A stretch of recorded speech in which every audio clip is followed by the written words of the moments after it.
Mais de uma vez, Jesus afirma que o seu grande desejo era fazer com que aqueles que o Pai havia lhe confiado conhecessem o Pai de Jesus Cristo.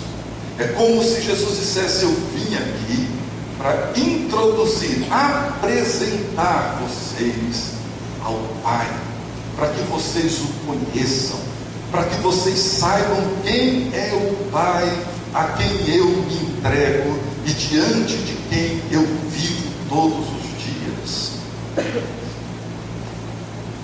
Jesus, como eu já disse, ele conhece. Pode parecer para nós uma coisa meio confusa, para alguns talvez até absurda, mas Deus sabe o que eu e você precisamos e necessitamos. Durante algum tempo, quando eu lia isso daqui, o vosso Pai sabe do que tendes necessidade, eu ficava me perguntando: mas se Deus já sabe do que eu preciso, para que então eu tenho que orar? Ficar repetindo para Deus o que Deus já sabe?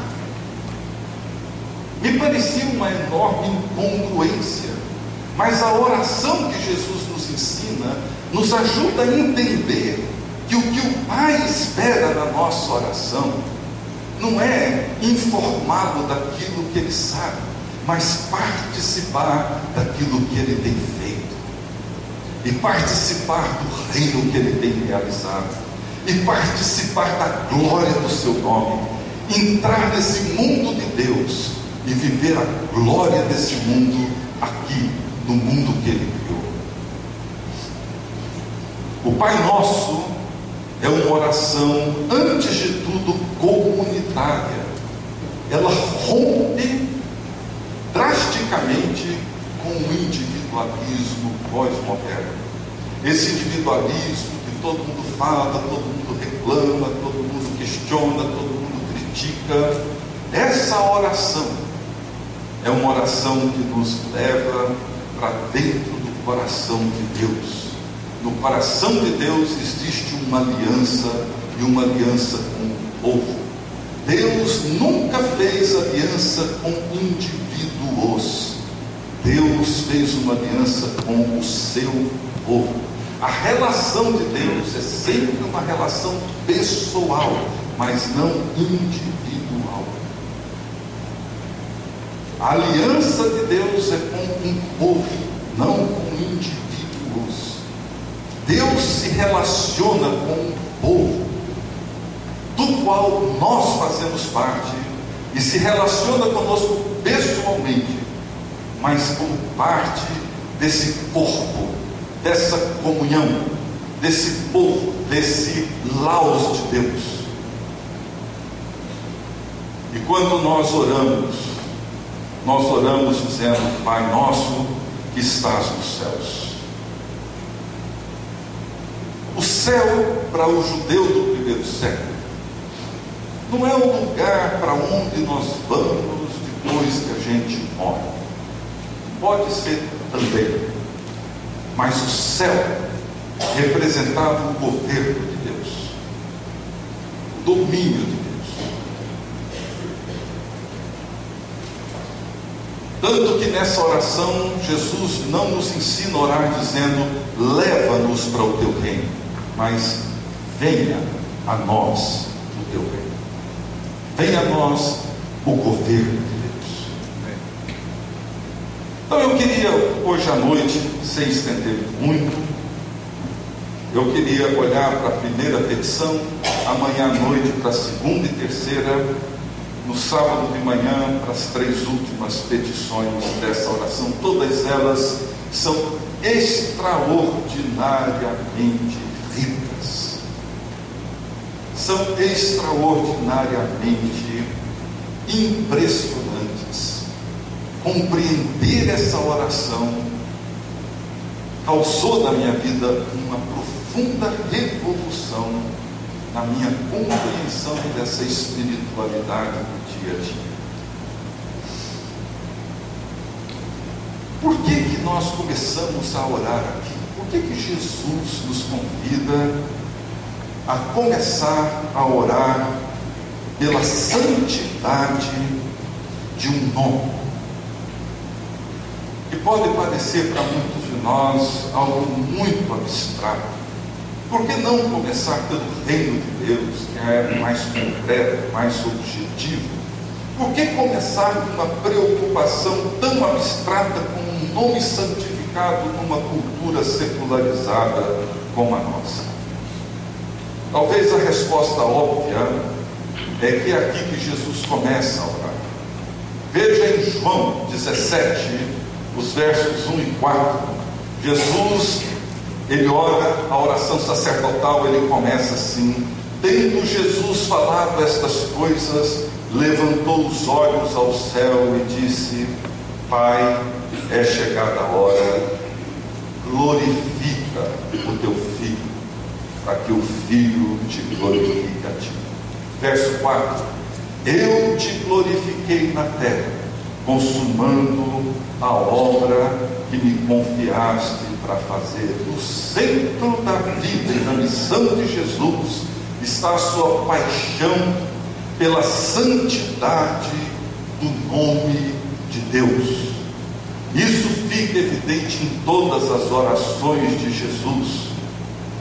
Ele prossegue nessa oração, dizendo no verso 6: manifestei o teu nome aos homens que me deste no mundo. Segue dizendo: quando eu estava com eles, guardava-os em teu nome. No verso 26, eu lhes fiz conhecer o teu nome, e ainda os farei conhecer. Toda a vida de Jesus foi para tornar o nome de Deus conhecido e santificado, assim na terra como nos céus. No Evangelho de João, capítulo 28, em meio à sua agonia, quando Jesus já estava caminhando para o Gólgota, caminhando para a sua paixão, depois de um encontro com alguns gregos que queriam conhecê-lo, Jesus volta-se para os seus discípulos e diz: agora está angustiada a minha alma, e o que direi? Pai, salva-me dessa hora. Veja que interessante. Jesus estava vivendo um momento de profunda angústia, e ele ia orar. E ele então pergunta: como é que eu vou orar? Qual vai ser a agenda da minha oração?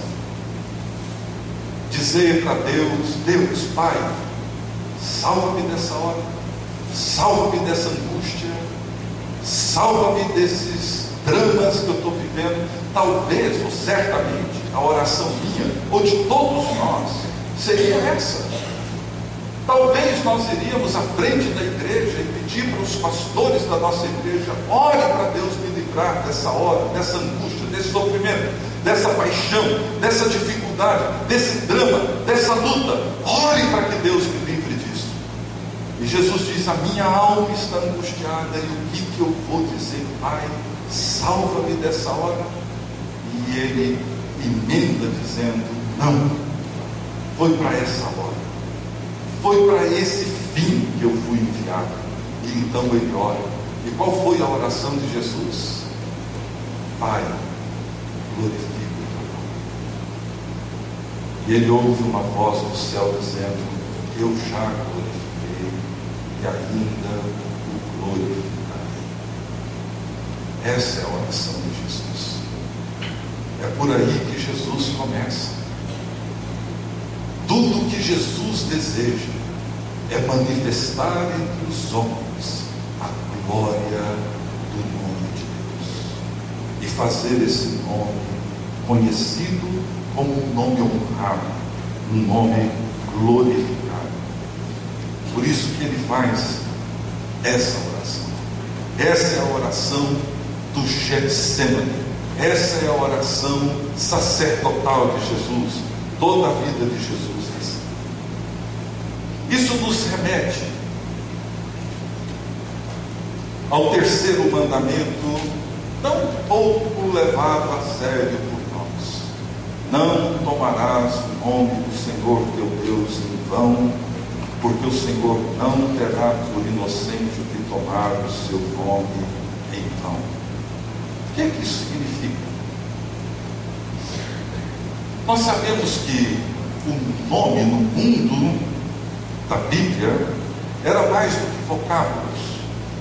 Eles traziam uma realidade à qual eles se referiam. O nome, ele resumia e manifestava o caráter da pessoa que carregava aquele nome.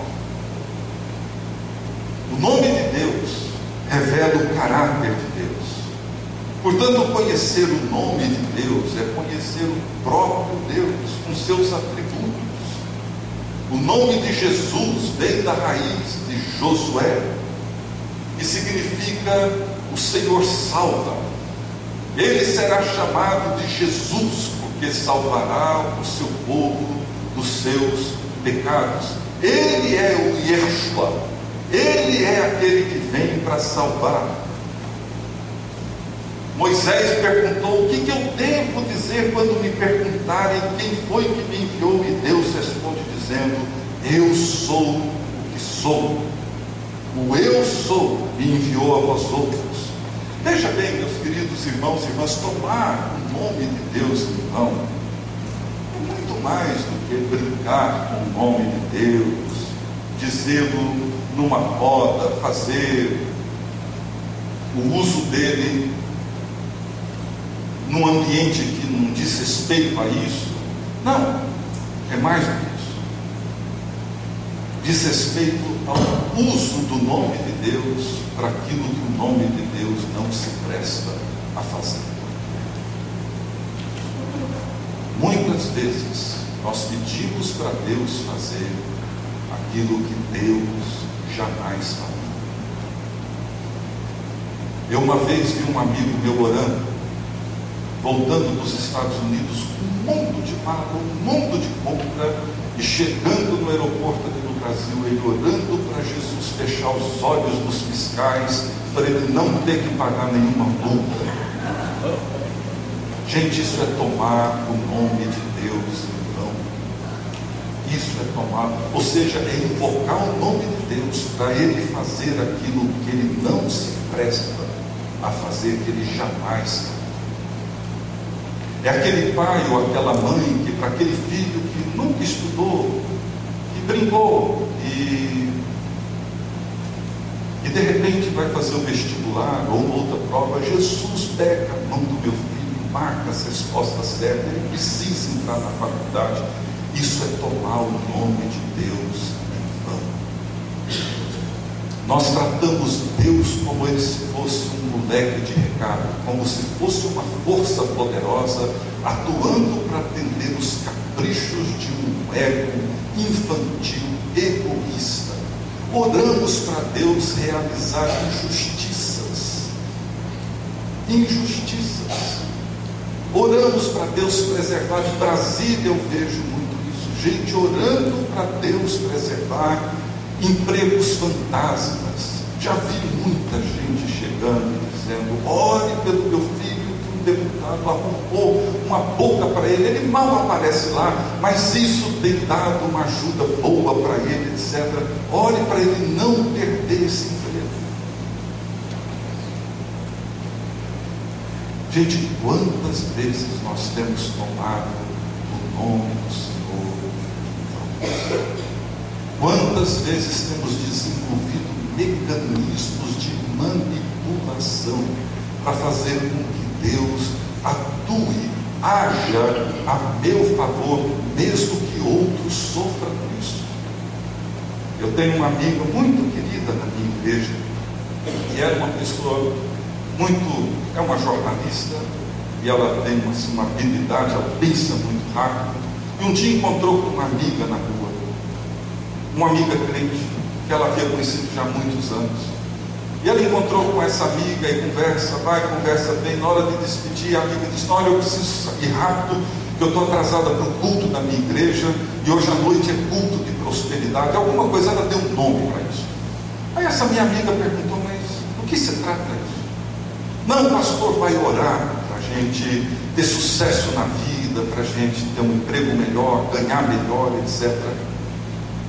Aí ela disse: mas se você orar para você ganhar mais, isso significa que alguém vai ganhar menos. Dinheiro não é elástico. Para alguém ganhar muito, alguém tem que ganhar menos. É isso que você vai orar. Você vai orar pelo empobrecimento de outras pessoas, para que uns poucos fiquem muito ricos.